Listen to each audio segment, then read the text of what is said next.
Olha só, eu vou contar aqui pra vocês que esse anime de Oshinoko, ele é diferenciado, principalmente nas camadas de cada personagem que nos é apresentado. Eles não são unicamente com uma única essência e seguem em uma linha reta, mas sim, eles são compostos das mais diversas camadas, ao mesmo tempo que nós conhecemos um pouquinho da podridão do mundo artístico. Por isso, vem conferir aqui junto comigo o episódio número 2 de Oshinoko. Vamos conversar sobre tudo isso, porque tem algumas coisas interessantes e essa história tá cada vez melhor.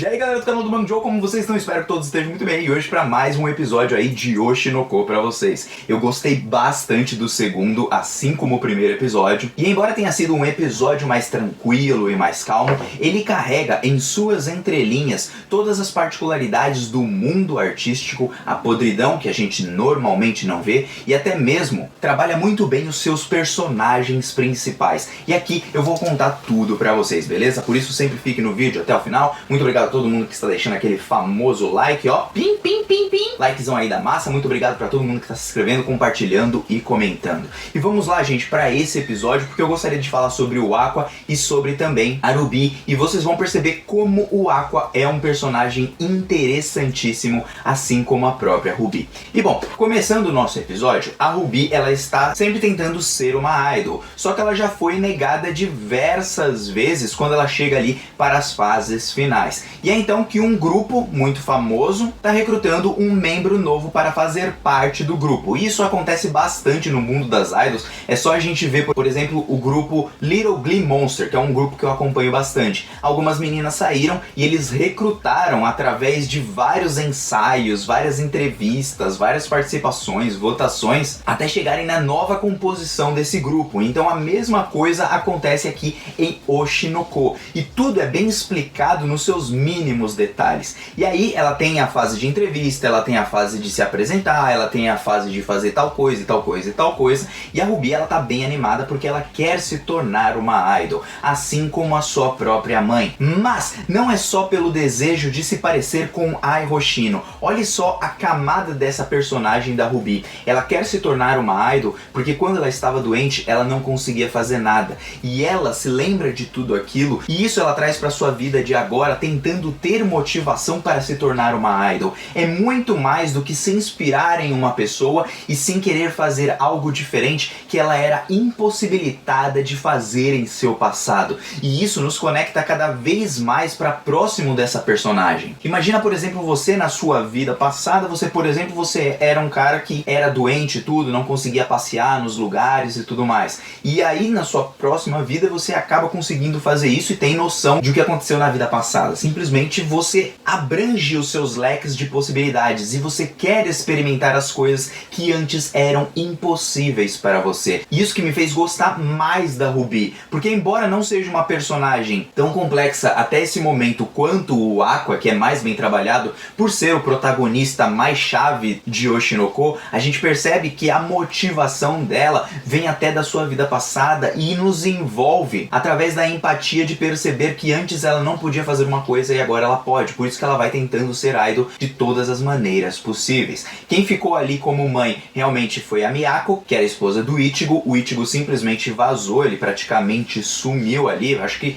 se desesperou, bebeu pra caramba, e quem assumiu ali a agência foi a Miyako, e agora a agência não cuida mais de idols e sim de celebridades da internet, mas virou uma agência pequenininha, né? E é então que o Aqua, ele segue ali o seu rumo, sempre estudando pra caramba e ajudando o diretor nas edições de vídeo. Então ele tá ali adquirindo conhecimento não só de edição, e ele ainda tá no ensino fundamental, como também ele adquire esse conhecimento para lá na frente agir nos bastidores e descobrir a identidade de quem é o seu pai e então fazê-lo sofrer o tanto quanto Ai Hoshino acabou sofrendo. A vingança continua sendo o foco do personagem, mas a gente percebe algumas camadas nele que ao decorrer do episódio vocês vão notar junto comigo. Porque bom, o que vai acontecer acontecer logo em seguida é que a Ruby não vai passar em mais uma de suas entrevistas, e ela chora, e aquilo tudo é por conta do Aqua, que está enganando ela. Ou seja, ele vai lá no celular dela, fala que desistiu do processo seletivo e depois liga pra ela e simplesmente fala: ó, você não foi aprovada, e ele consegue atuar a ponto da sua irmã sequer perceber.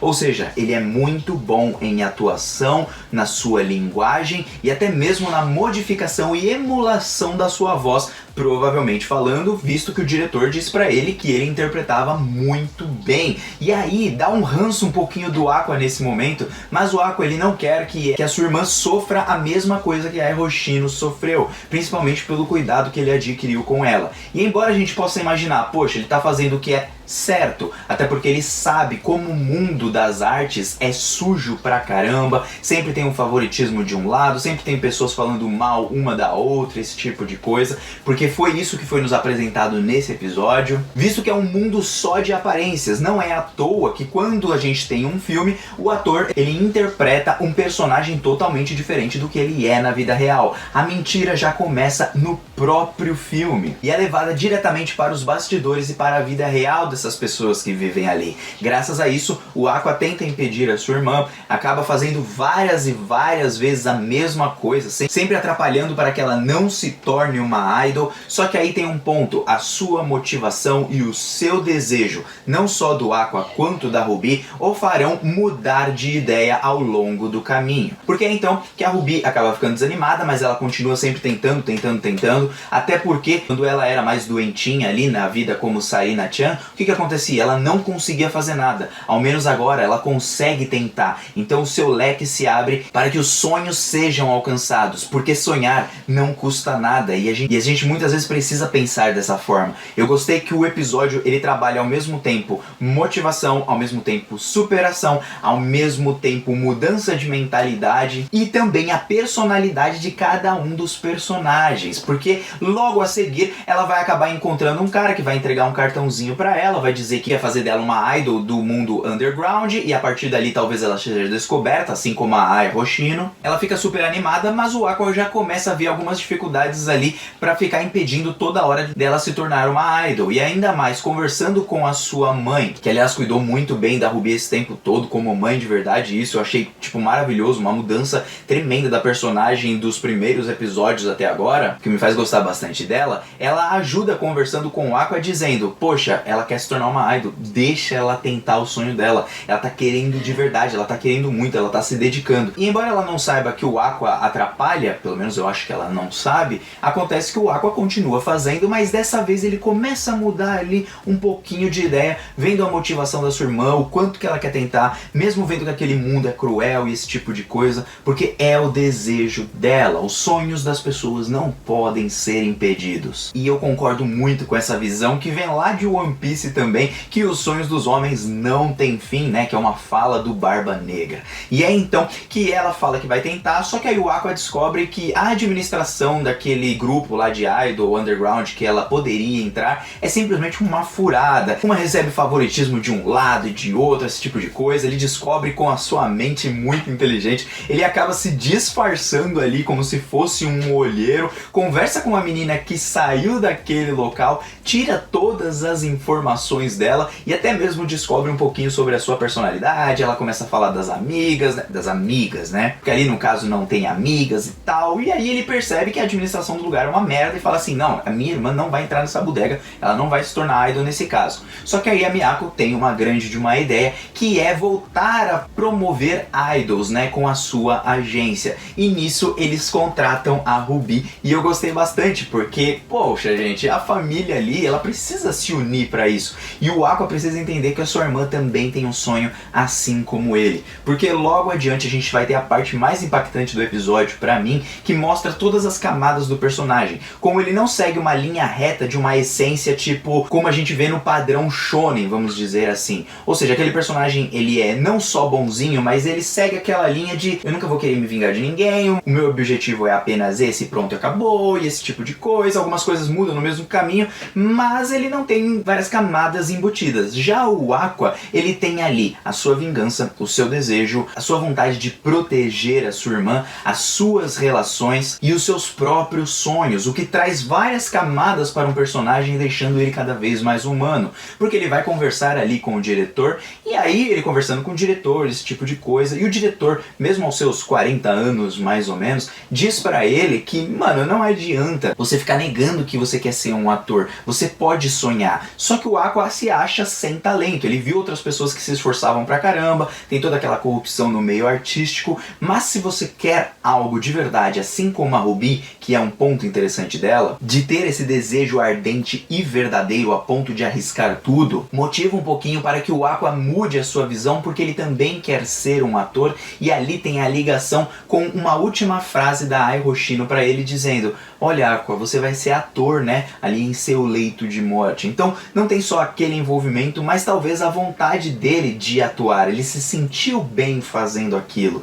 E então ele começa a perceber, através da conversa com o diretor, que não tem nada demais ali sonhar em ser ator, embora seja um dos meios para alcançar um fim, que é descobrir quem é o seu pai. Então o personagem, ele carrega todas essas coisas, enquanto ele parece muito vingativo, ao mesmo tempo ele tem desejos, ele tem objetivos, além da sua própria vingança, e ao mesmo tempo ele tem que se relacionar ali com as pessoas ao redor, aprendendo as coisas dos bastidores, e até mesmo tem as suas desmotivações quando ele vê outros atores tentando e não conseguindo, e ele vendo que ele, por exemplo, não tinha tanto brilho quanto os outros, ele não tinha aquela habilidade, além da sua própria inteligência, que isso, claro, ele sabe que ele tem. E isso é muito legal porque traz várias camadas do personagem diferentes, traz frustração, traz motivação no caso da vingança, traz a super proteção com a sua irmã para não ver acontecer a mesma coisa que aconteceu com a sua mãe, e que também que era uma idol que estava diretamente ligada a Sarina-chan, ou seja, ele cuidou ali de uma criança. Tem toda uma camada ali pra gente lembrar do que só dizer que ele é super protetor e pronto, e acabou, entendeu? Ele não quer que a Ruby sofra porque ele também cuidava da Sarina, então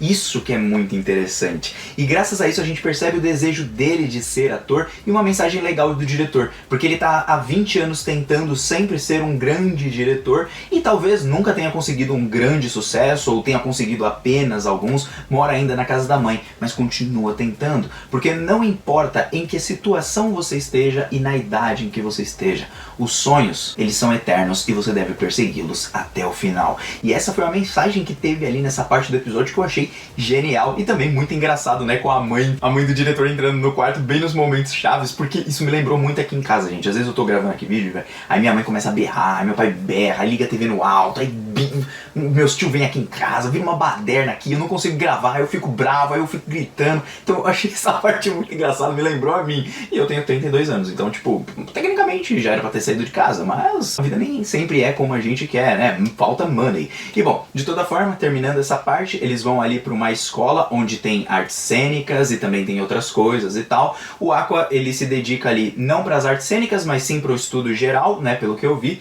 E a Ruby, ela entra para as artes cênicas ali com foco na escola e tal, né? E aí eles conseguem entrar, aparentemente eles vão entrar, obviamente, e eles acabam vendo a Kana, aquela menina chata pra caramba lá do primeiro episódio. Só que essa menina, eu acho que não só se apaixonou pelo Aqua, como também viu ele como uma motivação para atingir o seu próprio sonho. E ela fica embasbacada ali com o Aqua não querendo participar da parte de artes cênicas. Como assim ele perdeu aquele objetivo? E ela não queria que ele tivesse desistido. E eu acho que vai ter várias coisas legais assim entre eles. Acredito que ela vai se apaixonar por ele, ou já é apaixonada. Ela é muito bonitinha, ela é muito legalzinha agora, né? Porque antes ela era uma metida, chata pra caramba. Mas a partir dali talvez ela tenha aprendido algo. E isso traz mais um personagem interessante pra obra, mas não só um personagem interessante, como mais um com várias camadas. Então o Oshinoko trabalha eles todos muito bem, gostei bastante desse segundo episódio. Ficou bem interessante onde tá indo esse rumo da história. Deve demorar pra gente descobrir quem realmente é o pai, esse tipo de coisa,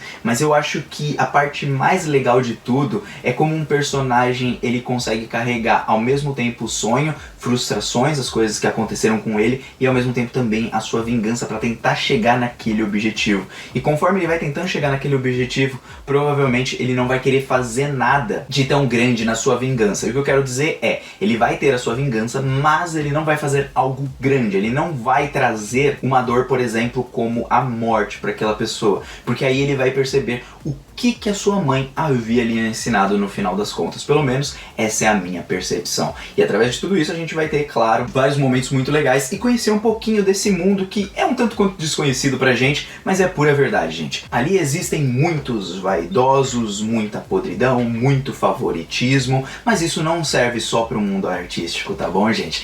Serve também para o nosso ambiente de trabalho normal que você vê no dia a dia. Aquilo não é próprio só do mundo das artes, porque enquanto ali temos uma crítica ao mundo em específico, o mundo da fama e tudo mais, isso também acontece bem um pouquinho mais abaixo, onde não há nenhuma fama, e até mesmo no nosso próprio bairro. Por isso que o Yoshinoko é genial. E bom, eu aguardo vocês no próximo episódio de Yoshinoko. Eu acho que eu vou comentar sim, porque tá muito legal de acompanhar. Eu quase esqueci de falar, a abertura e o encerramento, velho, maravilhosos. Eu preferi o encerramento na animação. A abertura na animação, assim, eu não achei tão legal. Só algumas partezinhas, mas a música, a música é show de bola, a música de encerramento também. Acho que só ficou mesmo, tipo, só a animação que não ficou tão assim na abertura. Eu achei, esperava mais. Mas o encerramento tá legal. O Mano Joe está indo nessa. Um beijo no coração, pessoal. Fui e valeu!